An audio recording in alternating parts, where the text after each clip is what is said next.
Paliko na sana ang tricycle na yan nang masalpok ng nakasunod na motorsiklo sa San Jacinto, Pangasinan.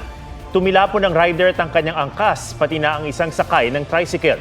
Sugata ng tricycle driver. Ligtas naman ang ina at 5 buwang sanggol na sakay ng tricycle na pauwi na sana noon.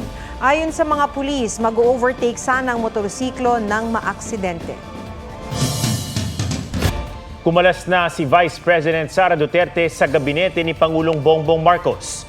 Nagbitiw siya bilang DepEd Secretary at co-Vice Chairperson ng NTF-ELCAC. Ang kanyang resignation nangyari matapos ang ilang buwang usap-usapan na may lamat sa relasyon nila ng Pangulo. May report si Rafi Tima.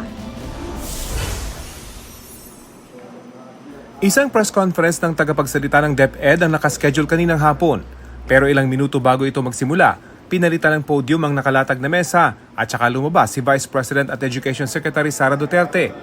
Earlier today, June 19, 2024, I sought an audience with the President and tendered my resignation as the Secretary of Education effective July 19, 2024. I have given my 30-day notice to ensure the proper and orderly transition for the benefit of the next Secretary. Ayon sa Presidential Communication Office, tinanggap ni Pangulong Bongbong Marcos ang pagbibitiw ni Vice President Duterte. Nakasaad sa liham ni Duterte na irrevocable ang kanyang resignation. Nagbitiw rin siya bilang co-Vice Chairperson ng National Task Force to End Local Communist Armed Conflict o NTF-ELCAC. Wala siyang binanggit na rason. Ang aking pagbibitiw ay hindi lulan ng kahinaan, kundi dala ng tunay na malasakit para sa ating mga guro at kabataang Pilipino. Ang kampo ng bise, hindi na raw muna magbibigay ng dagdag na pahayag habang nagaganap ang transition.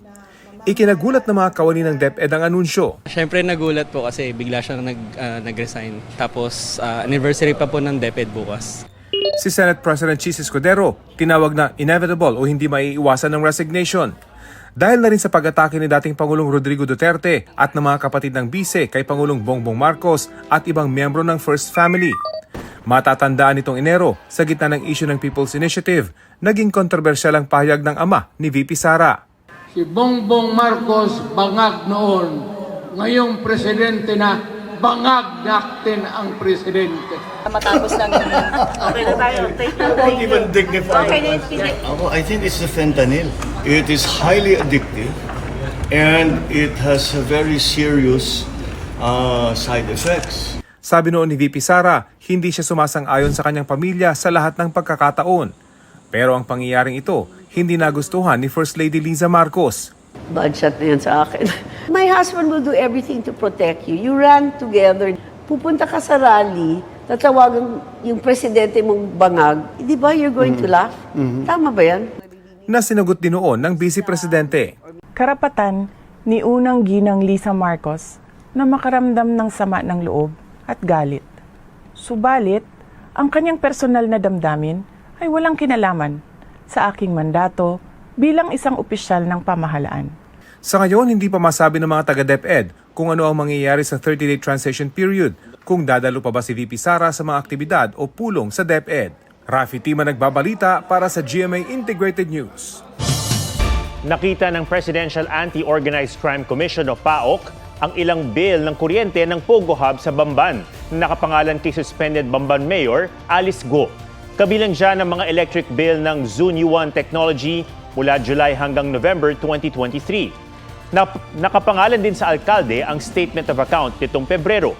May nakita ring proposal ng pasweldo para sa housekeeping staff mula sa isang manpower agency na may petsang June 20, 2022 na naka-address kay Guo at sa Banfo o Baofu Land and Development Corporation Incorporated. Sabi ng PAOC, taliwas ito sa sinabi ni Guo na nag-divest o ibinenta na niya ang kanyang share sa Baofu Land, ang kumpanyang may-ari ng kinatitirikang lupa ng Pogo. Sinubukan naming kumpirmahin ang mga electric bill sa Tarelco 2 at ang quotation ng pasweldo sa Areson Trading and Manpower Services, pero di pa sila sumasagot. Sinusubukan din namin kunan ng pahayag ang mga abogado ni Mayor Guo, pero di pa raw nila nakikita ang mga dokumento. Nahuli ang 2 lalaking nagnakaw sa isang bahay sa Maynila na pagmamay-ari pala ng isang pulis. May spot report si EJ Gomez. Sa kulungan ng bagsak ng 2 lalaki sa Maynila matapos looban ng isang bahay.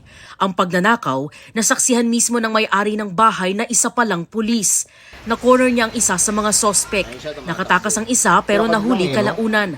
2 sapatos at isang basketball shorts na nagkakahalaga ng 10,000 piso ang natangay ng dalawa. Na-suffocate ang 2 trabahador na maglilinis sana ng septic tank sa Dumanhog Public Market sa Cebu. Dead on arrival sa ospital ang isa habang nakaligtas at patuloy na nagpapagaling ang isa pa. Ayon sa mga pulis, hindi nasunod ng mga biktima ang protocol na maglagay ng blower para maalis ang masangsang na amoy ng toxin sa loob ng septic tank. Sasagutin ng kanilang kumpanya ang gastos sa ospital at pagpapalibing sa nasawi. Pinugutan ng ulo ang isang lalaki sa Santa Josefa, Agusan del Sur. Ayon sa mga pulis, nag-away ang biktima at live-in partner nito kaya umuwi ang babae sa bahay ng kanyang magulang. Hinabol umano ng biktima ang babae pero hinarap siya ng tatay at lalaking kapatid ng babae.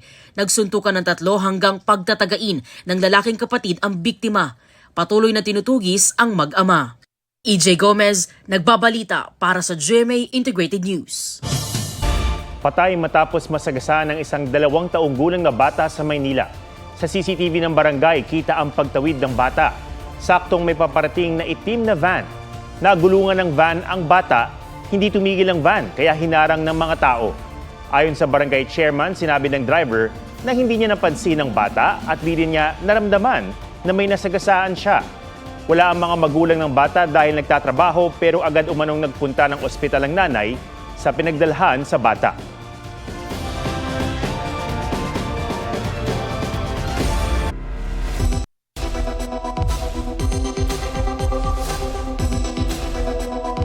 Para iwas disgrasya, narito po ang tip talk para sa kaligtasan ng mga bata sa daan mula sa UNICEF. Sa mga magulang, ipaalam sa inyong anak na daanan ng mga sasakyan ng kalsada at may posibilidad na hindi makita ng driver ang maliliit na bata. Huwag silang hayaang lumapit sa kalsada ng walang kasamang matanda, lalo na yung mga edad 7 pababa. Ugaliin ding magkahawak kamay kapag nasa kalsada. Sanayin sila sa stop, look, and listen rule tuwing tatawid ng kalsada. Pagsuotin din sila ng matingkad na damit, lalo na pag madilim ang daan o di kaya'y maulan para mas madali silang makita. Palalahanan sila na mapanganib din maging ang garahe ng bahay at maging alerto sa mga sasakyang palabas o papasok dito.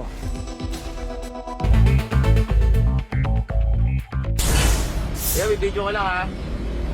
Lalaking nagpanggap umanong traffic enforcer para mangoto ang pinaghanap. Ayon sa motorista, pinara siya ng lalaking nakamotor sa Makati dahil umano sa beating the red light. Pero sa halip na pagmultahin ng 2,000 piso, sinabi raw ng lalaki na pwede itong pag-usapan. Kuya, patingin din ang ID niya. ID. Bawal po sa amin yan. Bawal.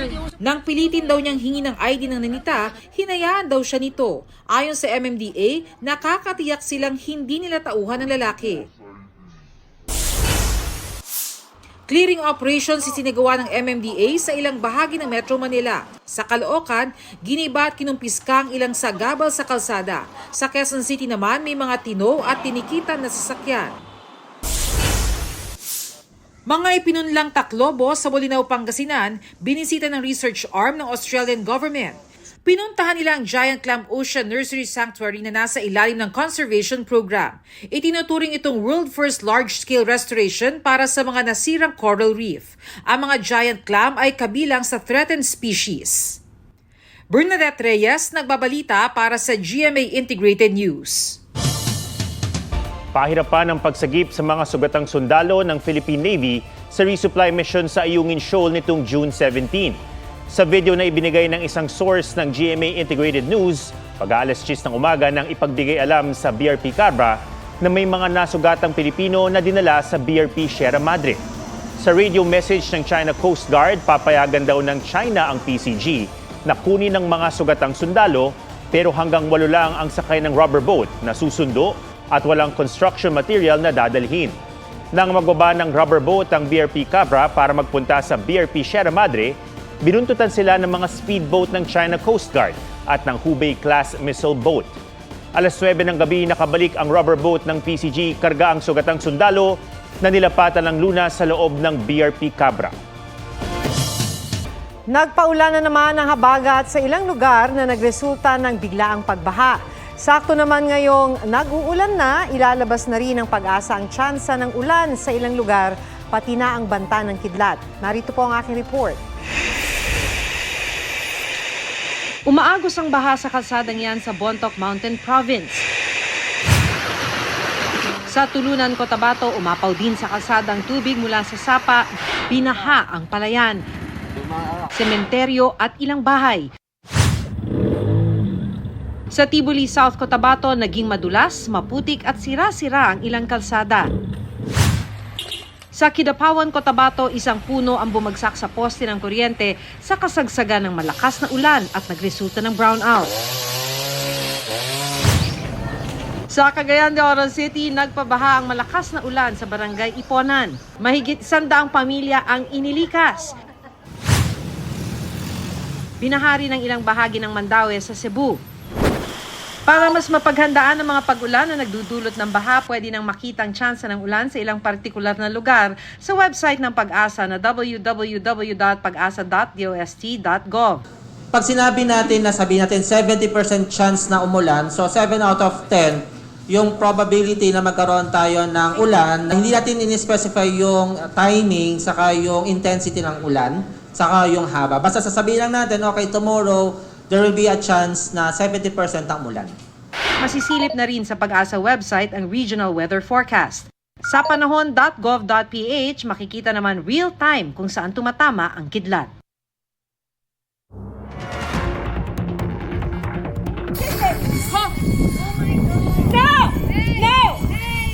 Spray paint ng dalawang environmental activists ang prehistoric Stonehenge sa England.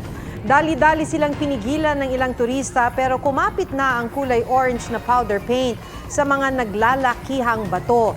Inaresto ang dalawa dahil sa paninira sa ancient monument. Mga miyembro sila ng grupong Just Stop Oil na nagsusulong na itigil ang pagkuha at pagsunog ng oil, gas at coal pagdating ng 2030. Pwede pa raw mapalaki ang inyong pensyon sa Social Security System o SSS sa pamamagitan ng may SSS Pension Booster Program. Ang detalye sa report ni Von Aquino. Sa 8 taong pagiging OFW sa Doha, Qatar, batid ng single parent na si Erwin Nicolas ang kahalagahan ng pagkakaroon ng pensyon. Kailangan din namin ng mag-prepare para sa future, para in case na matapos na kami dito, maisipan na namin mag-for good sa Pilipinas. Ang OFW mula Japan naman na si Brandon Lamoste, ini-invest ang extra money. May part na sinisave ko dito, tapos pag na-reach ko na po yung parang may limit po, ipapasok ko na po siya dun sa pag-ibig po, dun sa impito po. Ang mga may ekstrang pera tulad ng OFW na sina Erwin at Brandon ang target ng SSS na matulungang makapagpalago ng retirement fund at ipon sa ilalim ng My SSS Pension Booster Program. Ang pang-akit nila, projected 7.2% annual return rate. Ibig sabihin, kung maghuhulog ka ng minimum na 500 pesos kada buwan mula June hanggang December 2024, lalago ang pera mo ng 252 pesos ngayong taon. Mas malaki ang i-contribute, mas malaki ang kikitain. Ayon sa SSS, magsisilbi itong savings ng miyembro na pwedeng withdrawin ng buo o partially kasama ng investment earnings. Malaking bagay ito sa mga OFW. Habang may kaya pa kayo, habang matigas pa ang tuhod, klaro pa ang mga vista nyo, you can still work hard, earn. Hindi ho nabibili kung saan-saan lang, kung ano-anong investment. Maaari ring makuha ng kaanak o naulila ng SSS member ang buong retirement savings. Ayon sa SSS, pagkakataon na rin daw ito para sa mga gustong mapalaki ang kanilang pensyon. Kaya't habang bata pa, mas mainam daw na magsimula na sa programa. Kung employed at mahigit 20,000 pesos ang buwan ng sahod, automatic nang enrolled sa mandatory pension booster. Sa mga miyembrong nais mag-enroll sa voluntary scheme ng programa, mag-login sa account saka i-click ang Enroll to My SSS Pension Booster Voluntary o Enroll to WISP Plus sa ilalim ng Services tab. Von Aquino nagbabalita para sa GMA Integrated News.